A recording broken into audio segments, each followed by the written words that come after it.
আমরা সবাই হিন্দু মুসলিম ভাই ভাই। স্বাধীনতা সংগ্রামের অজানা শহীদদের কাহিনী।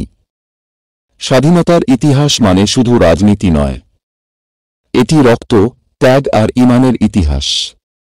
1857 সালের প্রথম স্বাধীনতা যুদ্ধ থেকে শুরু করে 1947 সালের স্বাধীনতার প্রভাত। হাজারো মুসলিম ভাই শহীদ হয়েছেন এই মাটির জন্য। সঠিক সংখ্যা ইতিহাস আজও লিখে শেষ করতে পারেনি, কিন্তু প্রতিটি রক্তের ফোঁটা এই দেশের মাটিতে চিরকাল বেঁচে আছে। ছিলেন মৌলানা আহমদুল্লাহ শাহ, যিনি 1857 সালে ব্রিটিশদের বিরুদ্ধে বজ্রের মতো দাঁড়িয়েছিলেন।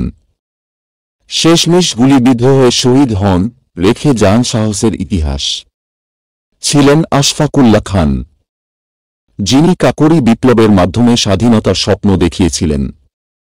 1927 সালে ফাঁসির মঞ্চে দাঁড়িয়েও হাসিমুখে বলেছিলেন, আমার রক্ত এই মাটিকে মুক্ত করবে।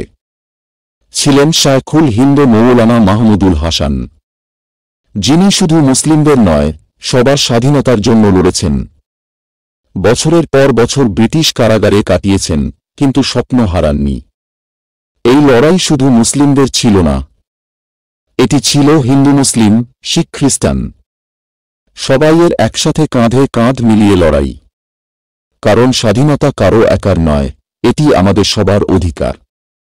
আজ আমরা ভুলে যাই না, এই দেশ আমাদের সবার। আমরা সবাই ভাই ভাই, কেউ হিন্দু কেউ মুসলিম, কিন্তু আমাদের হৃদয়ের রং এক। এটি ভারতের তিরঙ্গা পতাকার রং। আল্লাহ তাআলা কোরআনে বলেছেন, হে মানুষ, আমি তোমাদের সৃষ্টি করেছি এক পুরুষ ও এক নারী থেকে, এবং তোমাদেরকে করেছি বিভিন্ন জাতি ও গোত্রে, যাতে তোমরা একে অপরকে চিনতে পারো। সূরা হুজরাত 13। তাহলে আসুন বিভেদ নয়, ঐক্যের পথে চলি। কারণ স্বাধীনতার রক্তে আমাদের মিলন, ঐক্যের শক্তিতে আমাদের ভবিষ্যৎ। লাইক করবেন এবং আমার চ্যানেলটা সাবস্ক্রাইব করে রাখবেন, যাতে আমার নতুন কোনো ভিডিও মিস না হয়।